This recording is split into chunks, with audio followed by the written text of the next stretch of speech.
Bonsoir Aben. Bonsoir Ahmed. Nous allons parler un peu aujourd'hui de la Côte d'Ivoire. Bientôt, ce sont les élections et on va essayer de parler de la réconciliation. Qu'est-ce que tu penses de la réconciliation au niveau de la Côte d'Ivoire? Merci Ahmed. D'abord, c'est un sujet très sérieux. Ouais. Et comme tu l'as si bien mentionné, il s'agit de notre pays d'origine, même si nous vivons ici. Nous avons nos attaches, nous avons notre passé, nous avons nos familles, nos amis, notre enfance, nos souvenirs en Côte d'Ivoire. Ouais. Avant de parler de la réconciliation, et si on parle de la réconciliation, ça veut dire que il y a eu une chose, une crise. Cette crise a déchiré le pays et la réconciliation servirait donc à recoudre le tissu social. Ouais. La question est de savoir, est-ce que cette réconciliation a été engagée? Est-ce qu'elle est sur la bonne voie? Comment les Ivoiriens se regardent entre eux? Donc je pense que c'est très important que les Ivoiriens se réconcilient. C'est très important que nous nous retrouvions, notre fraternité. C'est très important que nous nous retrouvions en compatriotes. Forcément, il y a, comme on dit, il y a deux faces de la médaille. Mm-hmm. Il y a les victimes et il y a les coupables. Ouais. Je pense que quand on pense tous à la réconciliation, Mm-hmm. c'est que chacun de son côté doit tendre la main vers l'autre. Donc voilà un peu. Mais ce que je veux dire. justement, c'est bien. Mais cela, je pense que c'est là le problème de la réconciliation en Côte d'Ivoire. Parce que jusqu'à présent, j'ai l'impression qu'on ne sait pas qui est coupable et qui est victime. Parce qu'en fait, c'est ça, justement, c'est ce que je me pose chaque fois. Quand on parle de réconciliation, c'est que quelque part, il y a des parties, il y a deux ou plusieurs parties concernées. Qui doit être réconcilié avec qui, en fait? Tu poses le problème s'il y a l'oppresseur et l'opprimé, donc forcément, il faut que ces deux entités viennent l'une vers l'autre. Il faut que celui qui a posé un acte coupable puisse demander pardon et celui qui a reçu l'acte coupable puisse accepter le pardon. Je pense que c'est dans cette dynamique-là qu'on peut parler de réconciliation. Oui, mais on n'a pas encore déterminé ça. Là, je reviens, Okay. je pose les bases, maintenant il faut que je revienne à ce que tu as dit. Mm-hmm. Tu poses ici la problématique de la vérité de la justice. Exactement. Donc forcément, il y a des étapes qu'il faut d'abord poser avant d'aller à la réconciliation. Il faut connaître qui a fait quoi, qui a été victime de quoi, et c'est à partir de ce moment-là que on peut parler de réconciliation. C'est ce qui, quand on prend toujours l'exemple de l'Afrique du Sud, par exemple, ou l'exemple même du Rwanda, pour dire que forcément, est-ce que c'est la justice qui peut être source de réconciliation, ou bien il faut trouver un moyen propre pour que en Côte d'Ivoire, on puisse faire ce pas vers la réconciliation. Mm-hmm. Découvrir les victimes, découvrir ceux qui ont été coupables d'actes répréhensibles. Ça veut dire que de toute façon, il faut faire le retour en arrière, il faut aller à la genèse de la crise en Côte d'Ivoire. Exactement. Et c'est ça que je ne vois pas encore, parce que c'est un bon exemple que tu as donné au niveau du Rwanda. Là, les deux étaient clairs. On savait qu'il y avait les Hutus et puis les Tutsis. Ça, c'était clair. En Afrique du Sud, il y avait l'oppresseur qui étaient les Européens, les Blancs, qui oppressaient les Africains. Au niveau de la Côte d'Ivoire, on sait tout le monde que la rébellion est venue en Côte d'Ivoire. On sait qu'après ça, il y a beaucoup de choses qui sont passées. Et il y a eu aussi des moments donnés de, comment on appelle ça, où on a cherché à découvrir la vérité avec la commission de vérité. Et bon, après ça, j'ai l'impression que nous sommes restés dans le flou. On ne sait pas finalement qui est oppressé et qui est oppresseur. Parce que s'il y a un jeu de ping-pong là, est-ce que c'est pas ça qui rend la réconciliation au niveau de la Côte d'Ivoire très difficile? C'est un point, je pense que c'est le point essentiel de la réconciliation en Côte d'Ivoire. Il faut que le peuple, il faut que les autorités, il faut que les politiques, que le citoyen lambda, que chacun fasse son introspection, voir ce qui s'est passé. Tant qu'on ne se dit pas soi-même la vérité, on n'est pas en mesure de dire la vérité à l'autre. Bien sûr. Parce que c'est quand tu sais que si je te fais du tort et que je reconnais en moi que je t'ai fait du tort, c'est facile d'aller vers toi. Mais si je t'ai fait du tort et que je pense qu'il y a une raison, je trouve toujours une raison pour laquelle je t'ai fait du tort, je ne pourrai jamais faire le pas vers toi. Et je pense que c'est un peu ce qui se passe en Côte d'Ivoire.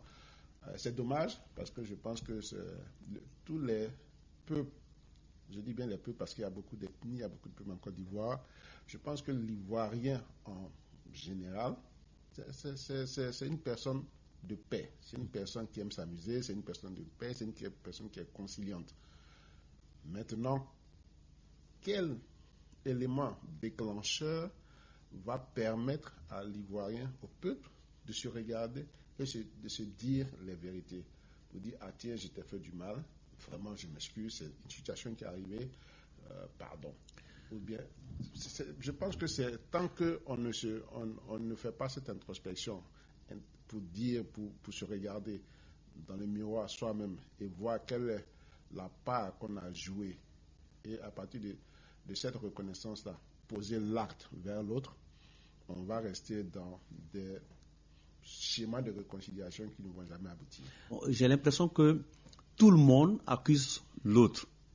Parce que, par exemple, quand on cause avec le RHDP, par exemple, pour eux, c'est l'opposition. Quand on cause avec l'opposition, c'est le RHDP. Jusqu'à ça va même à l'ouest, ça va, en dehors de la politique, ça va jusqu'à même à des ethnies. Il y a des ethnies, par exemple, qui sont d'office considérées comme des oppresseurs, et puis il y a d'autres qui sont considérés comme des oppressés. Mais alors que moi, moi personnellement, ce que j'ai pas jusqu'à présent bien saisi et bien compris, c'est jusqu'à présent, malgré cette commission qui a existé, on n'a pas su déterminer les coupables et les oppressés. Donc ça fait que la réconciliation ivoirienne, elle est très très très difficile. J'ai pas lu tout le rapport. Non. Ce que je sais, les grandes lignes que je sais que de tous les côtés, il y a des coupables, il y a des victimes. Ça, quand une crise vient, il y a des coupables, il y a des victimes de tous les côtés. Mais je reste persuadé, comme je dis, qu'il faut toujours aller à la genèse d'une crise. Ouais. Parce que je prends un exemple très simple dans la vie. Tu es tranquillement chez toi, quelqu'un vient, il t'agresse dans ta cour, dans ta maison. Tu te défends et malheureusement tu fais du tort, soit tu imputes un peu l'autre. Il s'en va. L'acte que tu as posé en te défendant, c'est un acte répréhensible. Mais quand on retourne à la genèse de la chose, c'est parce que tu as été agressé qu'en te défendant, tu as fait quelque chose. Donc pour moi, j'estime que ça peut faire mal, on peut avoir toujours des raisons, mais il faut toujours aller à la genèse d'une histoire. Ça a commencé où? Pourquoi? Les acteurs sont vivants.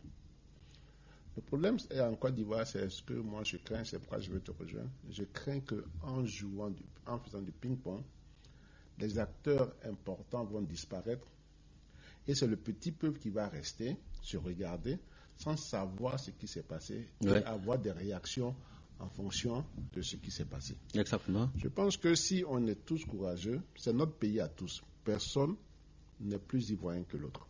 On est tous ivoiriens. Qu'on vienne du nord, qu'on vienne du sud, qu'on vienne de l'est, de l'ouest. Qu'on soit venu d'autres contrées, qu'on a pris la nationalité ivoirienne, on est ivoirien. Moi, je suis en Hollande, je suis néerlandais de nationalité, donc je suis néerlandais, j'ai mes droits. Donc, je peux pas. Pour moi, il n'y a pas d'ivoirien plus que celui qui a la nationalité ivoirienne, quel que soit, qu'il soit de naissance ou par naturalisation, il est ivoirien. On a des droits. Ce qu'il faut, il faut qu'on se regarde tous dans les yeux et se dire des vérités. Ça va faire mal, mais ça sera une solution bénéfique pour l'avenir du pays. Je prends par exemple maintenant le pays, comme tu as parlé un peu des partis politiques, que le RHDP qui est au pouvoir fasse une bonne action, l'autre parti qui est dans l'opposition va trouver des trucs pour dire non, c'est pas bon. Oui, je vais essayer même puis tu vas continuer. Je vais essayer de revenir là-dessus. Le RHDP, quand on cause avec le RHDP dit voilà, nous faisons la paix, nous avons fait l'ouverture.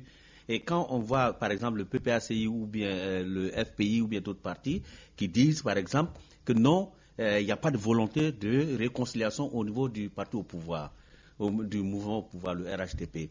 Donc, finalement, là, je me pose la question, à partir de quel moment on peut parler de réconciliation? Parce que je te rejoins, il y a une mauvaise volonté politique qui est là. Parce que les gens refusent de prendre leurs responsabilités.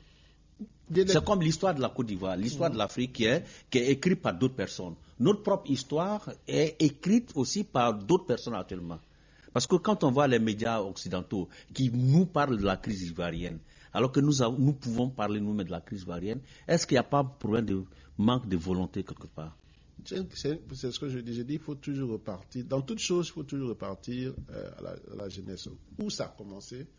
Ça a commencé pour. À partir du moment où on connaît les raisons, c'est plus facile de rétablir les faits. Je pense que parler dans un pays, on prend toutes les nations, dans un pays, c'est le pouvoir, le parti au pouvoir, bien, c'est les gouvernants qui donnent le rythme du bien vivre. Ce que l'opposition fait, l'opposition s'assure qu'elle ne dérange pas le cours normal des choses en respectant le cadre légal. Mais comment le pays fonctionne dépend du parti au pouvoir. À partir du moment où le parti au pouvoir joue franc jeu, comme ça se passe dans les pays européens, l'opposition qui a sa place répond. Parce qu'une critique n'est pas forcément mauvaise. Non. Une critique n'est pas... Le parti d'opposition a pour rôle de chercher les points faibles du parti au pouvoir. Ça, c'est l'opposition, c'est pourquoi tu es dans l'opposition. Donc, un parti d'opposition critique n'est pas mauvais. Ce que je veux dire, pour avancer dans la réconciliation en Côte d'Ivoire, si vraiment, comme le président Alassane l'avait fait dès le début, mettre les commissions, si les résultats de ces commissions-là, la commission avait été rendue publique, on sait qui a fait quoi, on sait comment ça s'est passé. Avec tout ce temps qui s'est passé, je pense qu'on aurait eu le temps de guérir les plaies. Le problème, c'est que les résultats de la commission sont restés et on les sort à petit. Ouais. Que quand ça arrange, on sort un petit truc. Quand ça arrange, on sort un petit truc. Je pense que en Côte d'Ivoire, tout le monde sait ce qui s'est passé. On sait tout ce qui s'est passé. Donc, on peut se regarder pour dire, ah tiens, il y a telle chose qui n'est pas bonne, il y a tel peuple qui a été martyrisé, il y a telle chose à tel moment, voilà où ça a commencé, voici les raisons. Même si les raisons sont valables ou ne sont pas valables, ça c'est autre chose. Mais au moins, ça a commencé tant. Ça a évolué comme ça, et à ce moment, ça fait ça. Parce que quand tu prends la crise en Côte d'Ivoire, il y a trois phases de cette crise. Mm-hmm. La crise n'a pas commencé en 2011-2010. La crise a commencé en 1999 déjà. Ok. Entre qui et qui? Elle a le premier coup d'État. D'accord. C'est ça ça a commencé. Après, il y a eu 2002 avec la rébellion. Et puis, il y a eu maintenant 2010-2011. Donc, je pense que si on commence dès le départ pour dire, bon, voilà. Et puis, bon, chacun s'explique. Dit, bon, j'ai fait ça parce que tant. Bon, forcément, on peut ne pas être d'accord comme on a dit, mais au moins les faits sont sur la table. Et quand les faits sont sur la table, on peut avancer. Mais tant que chacun nie les faits, on ne va pas avancer. Oui, mais là, c'est une bonne chose, parce que moi, j'allais revenir là-dessus. Parce que la crise ivoirienne, en fait, tu as bien fait de citer les trois périodes, 99, 2000 et puis en 2011, là, cette crise-là. Le mal, c'est que toutes ces crises n'ont pas le même dénominateur commun. Parce que il y a d'abord ce qui est 90. On nous a fait croire ça commençait par des aériens, des militaires qui n'étaient pas payés. Ce qui était d'abord tout juste un truc militaire qui a avancé et on connaît la suite. En 2002, ce sont des militaires encore qui se sentaient discriminés, qui ont fui, qui sont partis à l'étranger, au Burkina Faso. On connaît la suite. Même si c'est vrai, il y avait le côté social où il y avait une partie de la population qui se sentait discriminée à travers ses accoutrements, machin. Mais on a vu aussi que la troisième phase, c'était au niveau des résultats, au niveau de la manifestation de la démocratie, par exemple. On a vu que parce que d'après les résultats, il y a un candidat qui avait perdu et que l'autre devait céder, etc. Donc on voit que c'est difficile là. En fait, moi, ce que je n'arrive pas à comprendre jusqu'à présent, c'est que cette crise qui est militaro-politicienne s'est déplacée même dans nos villages les plus profonds. Et c'est jusqu'à présent, moi, je ne comprends pas. Mais tu dis juste une chose. Quand tu dis que cette crise s'est déplacée dans tous les villages, ça veut dire qu'il y a un seul point. La crise a le même point et c'est ce point-là qui évolue. Moi, je pense, ça c'est mon analyse. Okay. On peut ne être d'accord ou pas, mais moi, c'est mon analyse. Je pense qu'il y a un seul facteur. C'est comme on dit, la lutte ou le désir de pouvoir. Les trois crises, pour moi, c'est le désir de pouvoir. Oui, il y a un problème de voilà. Okay. C'est-à-dire maintenant, les raisons qu'on avance ici et là peuvent varier. Mais c'est vraiment la conquête du pouvoir qui envoie les crises en Côte d'Ivoire. Okay. Et si on est d'accord que c'est la conquête du pouvoir, et comment on va avoir le pouvoir en Côte d'Ivoire, si on est d'accord sur ça, tu vas voir que, si tout le monde est d'accord sur ce facteur, tu vas voir que les raisons cachés vont sortir parce qu'on peut se donner des raisons comme on veut. Mais on cite la population de Doukwé. Moi, je continue. Hein. Donc, moi, je ne comprends pas que si pour un problème de pouvoir, cette population de Doukwé, où on dit qu'il y a plus des milliers de morts, comment se fait que cette population se retrouve au milieu de ce conflit-là? Parce que, à ce que je sache, je ne connais pas un politicien qui était à Doukwé qui voulait être président de la République. Non. C'est quoi je dis, moi c'est ma perception de cette crise. C'est pour ça je suis très lucide sur cette crise. Je me dis depuis 1999, c'est le désir de pouvoir. On peut dire même que ça a commencé avant, depuis les années 90. Ça a commencé, il y a eu le multipartisme est venu, maintenant c'est la compréhension qu'on a du multipartisme tout le temps qui a fait. Donc c'est ce désir de pouvoir qui a pris, qui s'est accentué, et après ça a pris des proportions incontrôlées. Je pense que ça a pris des proportions incontrôlées. Et forcément, dans toutes les crises, c'est le petit peuple qui paye. Maintenant, à partir du moment où c'est le petit peuple qui paye, c'est quelles sont les portions du territoire qui ont des valeurs ajoutées. Qui ont une valeur ajoutée. Et je pense que le drame de nos frères de l'Ouest, c'est que leur région a une grosse valeur ajoutée. Laquelle? C'est une région cacaoyère. Oh. Il y a les minéraux, c'est la descente vers le port de San Pedro. Il y a beaucoup de choses. Donc en fait, oui, ok. Donc forcément, c'est stratégique. Voilà, c'est tout groupe qui lutte a besoin de financement et a besoin de capitaliser son financement, de multiplier son financement. Ouais. Donc forcément, tu cherches la région la plus porteuse et malheureusement, comme je dis, vraiment avec peine au cœur, nos frères de l'Ouest ont payé le gros. D'accord. Cette région a été touchée à cause de sa situation économique, géographique. Voilà. Ok. Maintenant, on va essayer d'avancer. Bientôt, ce sont les élections. Dans 2 ans, il y a les élections en Côte d'Ivoire. Même pas 2 ans, ça commence en septembre là déjà. Ça commence déjà en septembre. Et souvent, quand je vois les sorties des uns et des autres, j'ai l'impression dans ma tête que je suis en train de m'apprêter à un déjà-vu. Souvent, j'ai l'impression que nous n'avons rien appris de ce qui s'est passé. Non, Non, mais ce n'est pas qu'on n'a rien appris. Après, j'ai dit c'est la conquête du pouvoir. C'est aussi simple que la crise. Oui, mais les politiciens, tu peux me poser la question comme tu veux. Mais les politiciens qui, si c'est la conquête du pouvoir, nous savons tous que cette conquête du pouvoir a engendré des morts. Donc on devrait se remettre en cause et puis utiliser d'autres discours. Mais moi, je ne vois pas un discours d'apaisement. Ça, les joutes oratoires dans les périodes de choses, de campagne ou bien quoi, pour moi, ce n'est pas grave. Que le RHDP estime qu'il va gagner les élections, c'est son droit le plus absolu. Tu ne vas pas à une élection pour dire que tu vas perdre. Le 6 devient le 9, bon, ça c'est des expressions pour moi qui n'ont aucune valeur ajoutée. Oui, mais il y a des partisans, il y a des sympathisants qui croient fort en ces genres de sorties. Non, mais justement parce que c'est la formation. Okay. Chaque formation politique doit former ses militants.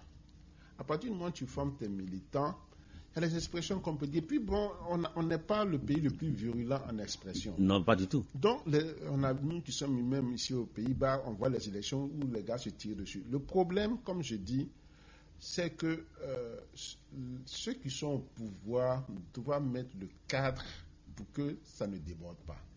Le cadre, il est légal. On a eu, par exemple, le dialogue politique. Ouais. Bon, jusqu'à aujourd'hui, on ne sait pas quels sont les effets de ce dialogue politique. Donc, pour toi, le peuple est déjà réconcilié, mais c'est au niveau des acteurs politiques qu'il y a encore... Exactement. Parce que chaque groupe politique veut consolider son poste, sa position. Mais tu ne penses pas que, justement, on peut penser que dans le peuple, à partir du moment où il y a dans le peuple des personnes qui ont été meurtries et qui n'ont peut-être pas encore eu le pardon de ceux pour eux qui sont coupables, on peut penser que c'est peut-être la peur ou bien l'hypocrisie qui fait qu'ils sont obligés de faire cela et qu'il y a un danger qui peut être plus grand si ils estiment qu'ils ont aussi le moyen de se venger. Il y a une certaine méfiance entre les gens. Parce qu'on ne sait pas qui est qui. Il y a une méfiance qui est là. Mais moi, j'y vais plus loin que ça. Je dis, par exemple, si toi, tu ne m'as pas vu commettre un crime, tu ne peux pas me considérer comme un bourreau. Ouais, ça, ok. Oui. Donc, tu ne peux pas me considérer comme un bourreau parce que moi, j'appartiens à un groupe politique ou bien j'appartiens à un groupe ethnique. Tu ne peux pas me considérer d'office comme un bourreau. Pour moi, c'est ça. Pour moi, j'ai dit au début que j'ai resté sur ma faim, c'est que la commission, parce que j'ai vu des travaux de la commission d'enquête quand c'était à Charles-Konabani, où on a interviewé des gens dans des villages, où on a vu des gens pleurer, qui racontaient leur truc. Et ça, moi j'étais content quand j'ai vu ça, parce que pour moi, c'était l'image de l'Afrique du Sud, où c'était le dialogue direct. Yeah. On savait ça déjà là. Donc ça a été documenté. Moi, où je reste sur ma faim, c'est que je ne vois rien de retour de ça. Est-ce que tu penses qu'il y a un danger potentiel qui couvre au niveau du petit peuple en Côte d'Ivoire? Je ne parle pas des politiques parce que, comme tu l'as dit, la politique, on a l'impression que c'est les politiques qui allument le feu. Mais est-ce que tu penses qu'au niveau du petit peuple, il y a cette conscience nationale pour dire qu'il y a eu une crise, il faut qu'on aille au-dessus de la crise pour pouvoir magnifier le vivre ensemble? Oui, je pense. Je peux être peut-être optimiste ou utopiste, mais je pense. Parce que quoi qu'on dise, avec tout ce qui te cause en Côte d'Ivoire, les gens, la seule chose qu'ils te disent, on ne veut plus revivre ce qu'on a vécu là. Déjà là, ça c'est un bon point. Ça c'est déjà un bon point. On ne veut plus revivre ce qu'on a vécu. Et ça va même plus loin encore. Tu sais, et le positionnement dans tous les partis politiques, ça c'est un autre sujet. Mais quand moi je parle par exemple de la réconciliation nationale, moi je dis, cette réconciliation, moi j'accuse tous les politiciens, tous les partis politiques au même degré. Parce que pour moi, la réconciliation, n'est pas seulement que ce soit le parti A ou bien le parti B. La considération, c'est ça aussi. Le discours que tu tiens vis-à-vis de tes membres, de tes sympathisants est très, très, très, très important dans le développement de la chose. Au niveau de la il y a des crises internes. Mais qu'est-ce que le RHP fait? Essaie de couvrir, essaie de mettre la main là-dessus. Alors, s'ils ont le pouvoir, la possibilité de couvrir ça, c'est que le PPACI peut couvrir ça, c'est que le PDCI peut couvrir ça. Et si tous ces partis, ces hommes politiques essaient de dire déjà à la base, parce que quoi qu'on dise, la politique ivoirienne est basée sur 3 individus, 3 personnes. 3 personnes, Bédié, Gbagbo, Alassane.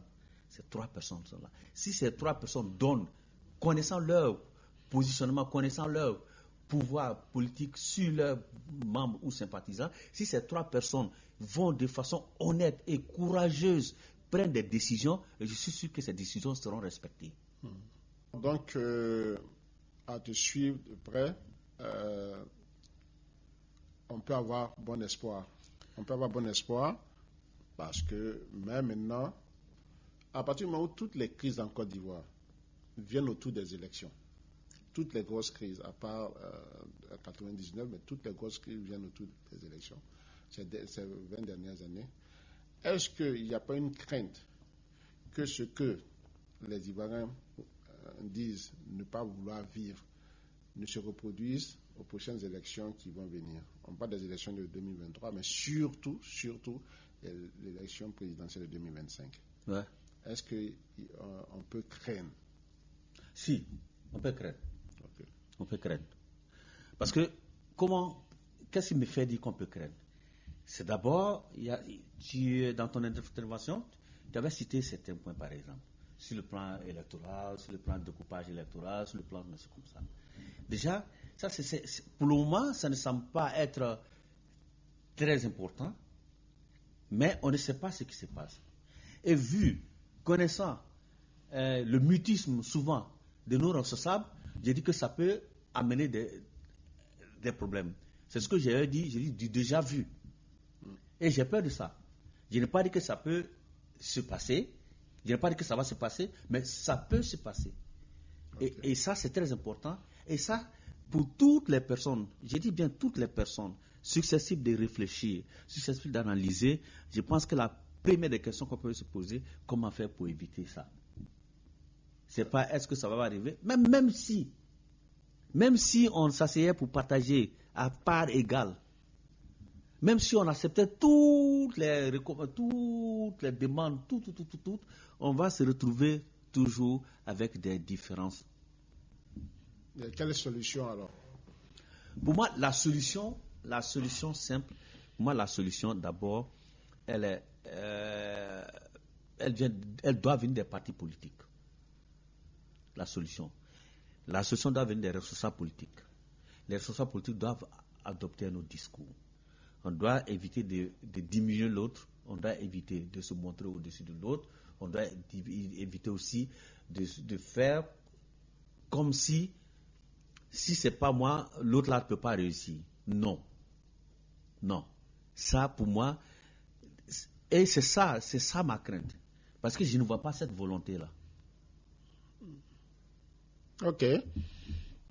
Mesdames et messieurs, bonsoir. Et vous venez de suivre notre émission. C'est mon avis. Nous avons donné notre avis sur la situation de notre pays qui nous préoccupe tous. Comme vous le savez, nous n'avons pas la vérité. Nous avons essayé seulement de parler de ce sujet, de donner nos points de vue, de faire notre analyse à nous. Et si vous êtes intéressé par nos émissions, n'hésitez pas à nous contacter. Et car nous sommes ouverts à toutes les critiques et à toutes les opinions aussi. Moi, c'est Ahmed Bamba et c'était Ben Yeba. Moi, c'est Ben Yeba. Voilà. Et merci encore, merci une fois de plus. Et nous allons mettre fin à cette émission. Et n'hésitez pas de nous contacter. Abonnez-vous au maximum et partagez, car c'est de la Côte d'Ivoire qu'il s'agit. Et nous souhaitons avec de plein cœur que ce que nous craignons ne se produise pas et que la population ivoirienne puisse vivre en harmonie, parfaite harmonie, et que moi personnellement, ce que je souhaiterais, que les politiciens s'ouvrent, que les politiciens adoptent un autre discours et que la Côte d'Ivoire sorte grandie de ce trouble politique que nous voyons actuellement. Moi, ça m'aide et merci encore une fois de plus.